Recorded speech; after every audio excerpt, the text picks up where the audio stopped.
बोलिए द्वारिकाधीश भगवान की जय हो।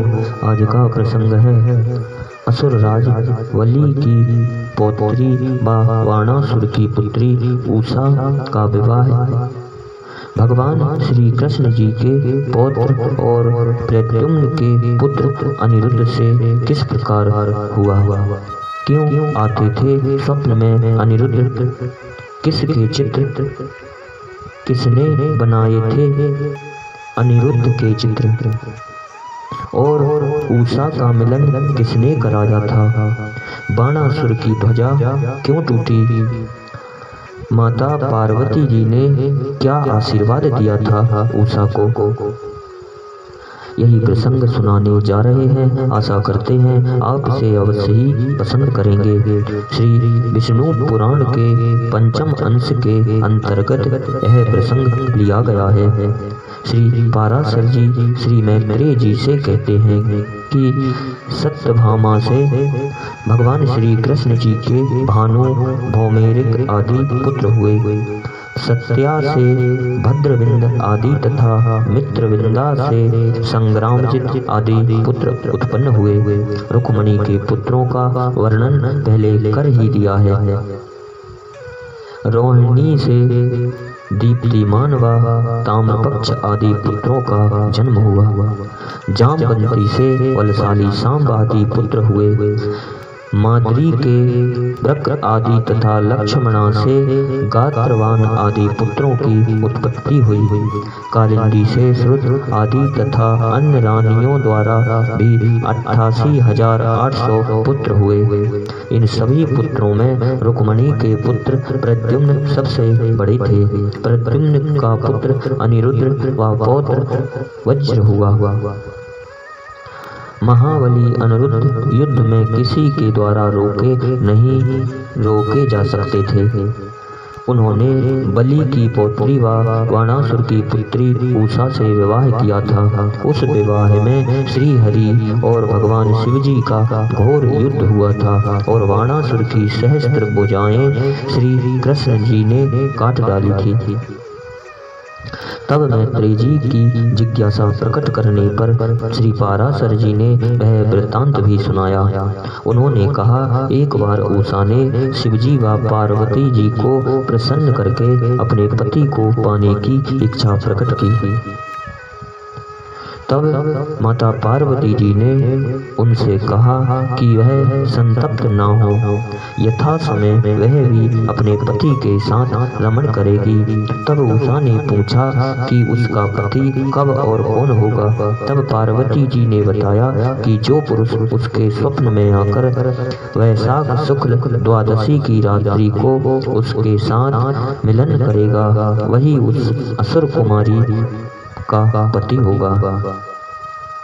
उषा की सखी चित्रलेखा जो बाणासुर के आत्मात्य कुंभांड की पुत्री थी, उसने उषा द्वारा जानकर सब देवताओं, गंधर्वों, नागों, मनुष्यों व असुरों के चित्र बनाए और बनाकर उषा को दिखाए। तब उषा ने उनमें अनिरुद्ध के चित्र को पहचाना और बताया कि रात स्वप्न में यही पुरुष उसके स्वप्न में आया था। तब चित्रलेखा ने बताया कि यह अति सुंदर व पराक्रमी पुरुष भगवान श्री कृष्ण का पौत्र अनिरुद्ध है। यद्यपि भगवान श्री कृष्ण द्वारा रक्षित द्वारिकापुरी में प्रवेश करना ही दुष्कर है, फिर भी मैं तुम्हारे प्रियतम को किसी भी प्रकार तुम्हारे पास ले आने का उपाय अवश्य करूंगी। श्री पाराशर जी ने आगे कहा, एक दिन बाणासुर ने भगवान शिव जी से कहा कि हे प्रभु, क्या मुझे अपनी इन सहस्त्र भुजाओं का सदा भार ही ढोना होगा अथवा कभी इन भुजाओं की भड़ास निकाल देने वाला कोई महायुद्ध भी होगा। तब भगवान शिव जी ने बाणासुर से कहा कि जिस समय यह तेरा मयूर चिन्ह युक्त ध्वज टूट कर गिर जाएगा, तभी मांस भक्षी यज्ञ पिशाच व पशु पक्षियों आदि को भी आनंद देने वाला युद्ध तेरे सन्मुख उपस्थित हो जाएगा। इस प्रकार बाद में एक दिन ध्वज को टूटा देखकर वह परम आनंदित हुआ। यह वही क्षण था जब चित्रलेखा अपने योग बल द्वारा अनिरुद्ध को वहां ले आई थी। उषा स्वप्न देखने के बाद ही से अनिरुद्ध के लिए अत्यंत आतुर हो चुकी थी। अतः उसने सर्वप्रथम अनिरुद्ध से मिलन किया। इस अवस्था में वह दोनों अंतःपुर के रक्षकों द्वारा देख लिए गए और उन दोनों को देखकर यह समाचार उन रक्षकों ने बाणासुर को दिया। बाणासुर ने अनिरुद्ध को बंदी बना लेने के लिए सैनिकों को भेजा, परंतु महापराक्रमी अनिरुद्ध ने एक लोह दंड द्वारा ही सारी सेना को मार डाला।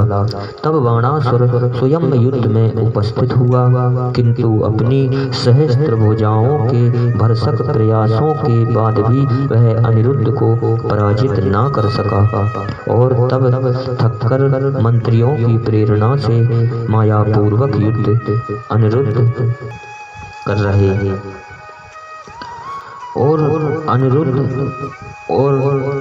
युद्ध देखकर अनिरुद्ध को नाग फांस में बांध लिया।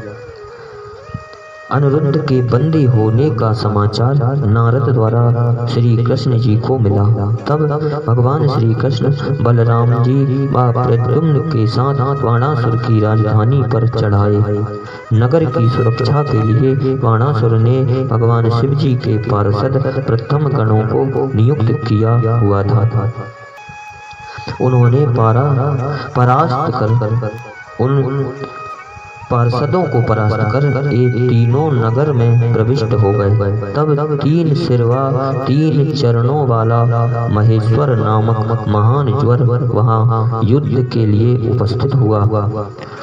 इस ज्वर ने श्री कृष्ण भगवान पर जो भस्म फेंका, उस भस्म से भगवान श्री कृष्ण ज्वर संतप्त हो उठे। बलराम जी ने भगवान श्री कृष्ण के शरीर का स्पर्श किया तो बलराम जी भी ज्वर संतप्त हो गए। इस प्रकार श्री कृष्ण जी के शरीर में व्याप्त हुआ वह महेश्वर ज्वर उनसे युद्ध करने लगा।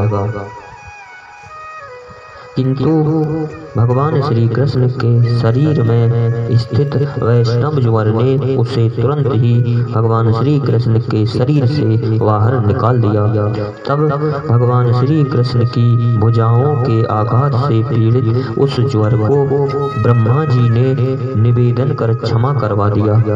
भगवान श्री कृष्ण के क्षमा कर देने पर महेश्वर नामक ज्वर सिर झुकाकर बोला, आपके और मेरे इस युद्ध का जो भी मनुष्य स्मरण करेगा वह ज्वरहीन हो जाएगा। और वहां से वह ज्वर चला गया। तब बाणासुर से भगवान श्री कृष्ण का युद्ध हुआ। बाणासुर के पक्ष में स्वयं भगवान शिव व कार्तिकेय जी ने भी युद्ध किया। उस युद्ध से समस्त जगत विक्षुब्ध व भयभीत हो गया और देवताओं ने भी प्रलय काल निकट आ गया समझा। फिर इस अवर्णीय युद्ध में भगवान श्री कृष्ण ने जम्बकास्त्र को छोड़ा, जिसके प्रभाव से शिवजी बार बार जमाइयां लेते हुए निद्रालु होकर बैठ गए।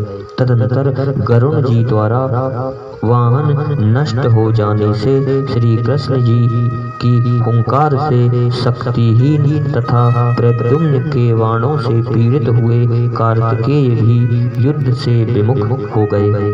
बाणासुर ने तब नंदी द्वारा खींचे गए रथ पर बैठकर युद्ध किया। बाणासुर की समस्त सेना को बलराम जी ने छिन्न भिन्न कर दिया और बाणासुर व भगवान श्री कृष्ण दोनों आपस में उलझ गए। भगवान श्री कृष्ण को सुदर्शन चक्र हाथ में लेते देखते ही दैत्यों की सारी माया समाप्त हो गई। और इस प्रकार महासंग्राम के बाद भगवान श्री कृष्ण जी ने उन असुरों का उद्धार किया। प्रभु की प्रेरणा से गरुण जी ने अनिरुद्ध का नाग फांस काट डाला और अनिरुद्ध जी व उषा को भगवान श्री कृष्ण साथ लेकर बलराम व प्रद्युम्न को साथ लेकर द्वारकापुरी में लौट आए। इस प्रकार उषा और अनिरुद्ध का विवाह हुआ। इन्हीं शब्दों के साथ बोलिए द्वारकाधीश भगवान की जय हो।